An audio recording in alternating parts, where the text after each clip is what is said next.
খোদ কলকাতার বুকেই অবস্থান করছেন জীবন্ত কালী।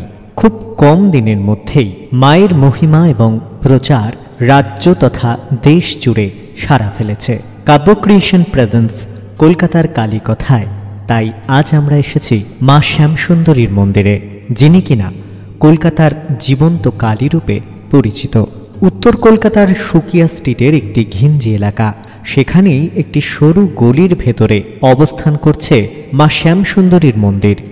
মা এখানে ছোট্ট মেয়ে রূপে পূজিতা হন।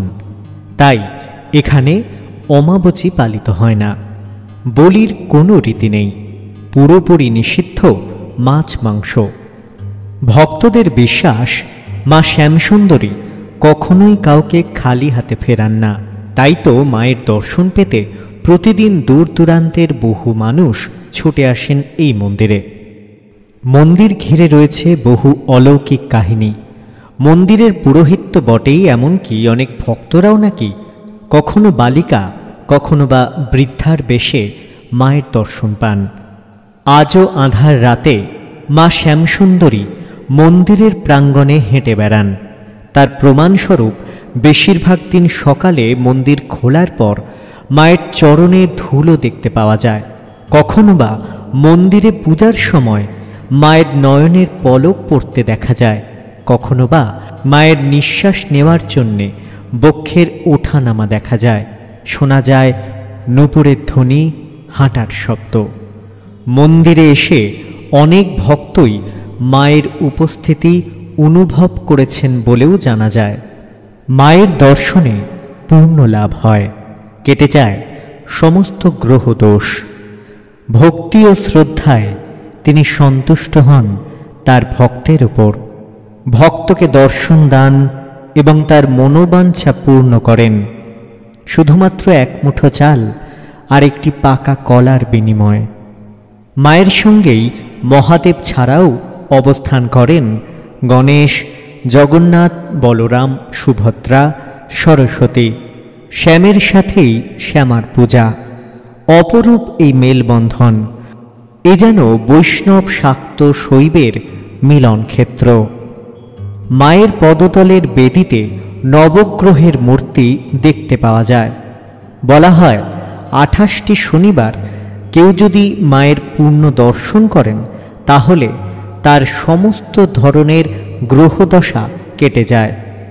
এমনকি 51 সতীপীঠ দর্শনের পূর্ণ লাভও হয় মায়ের দর্শনেই।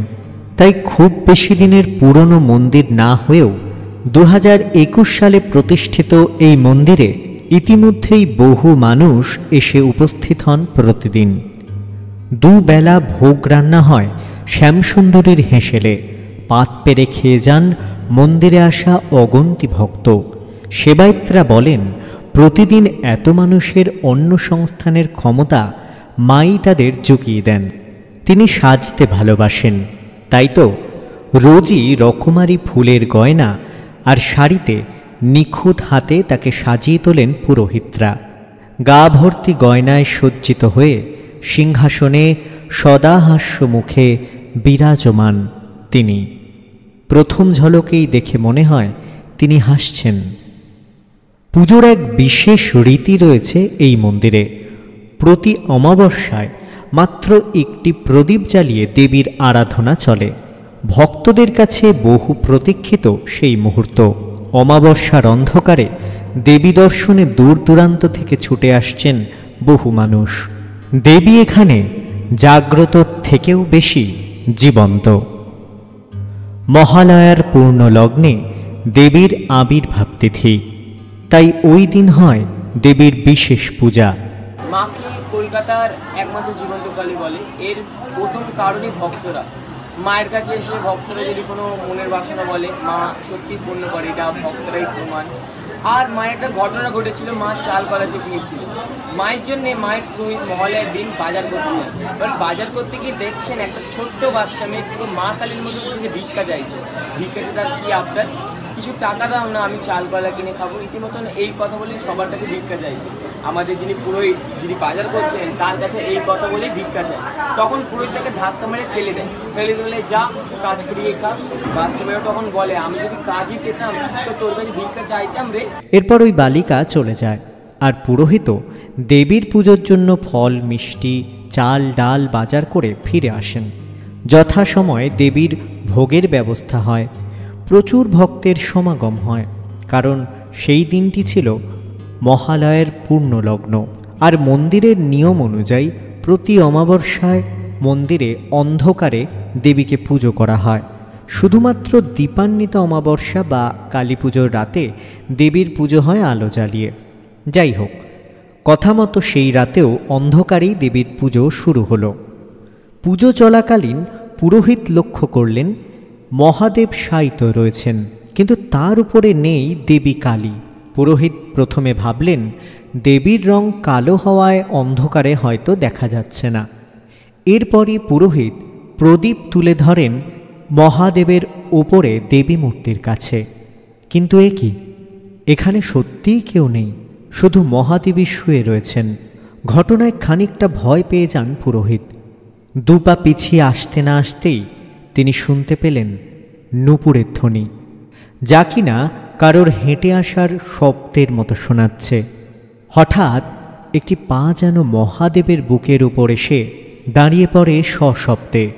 অন্ধকারের মধ্যেই মুখ খুলে বেরিয়ে আসে দেবীর জিহ্বা, আর তাঁর কণ্ঠেই শোনা যায়, দে চালকলা দে, দিবি না আমায়।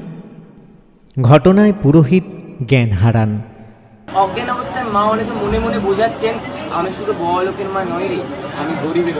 তাই এবার যদি যে কোনো ভক্ত এক মুঠো চাল আর একটি পাকা কলা দিয়ে মাকে পুজো দেয়, মা তার সব মনের বাসনা পূর্ণ করে।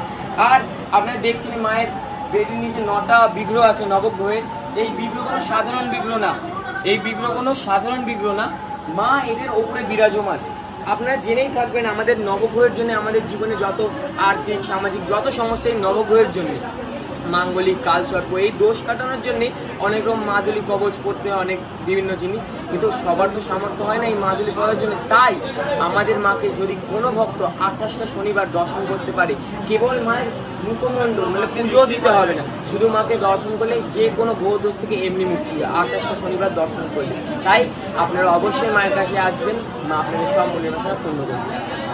কঠিন ব্যাধি থেকে জটিল সমস্যা সব কিছুরই সমাধান করেন মা শ্যাম সুন্দরী।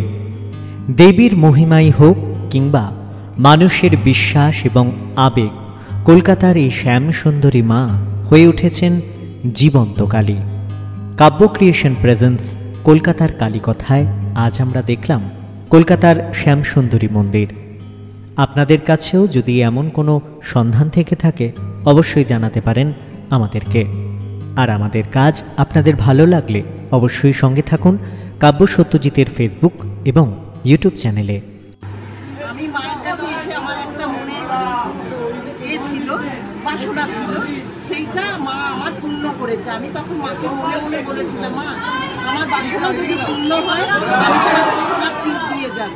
তাই আমার বাসনায় 2 দিন আগে পূর্ণ হয়েছে। আজকেই আমি সোনার টিপ মাকে দিয়ে গেছি এবং ভাই পরিয়েও দিয়েছে।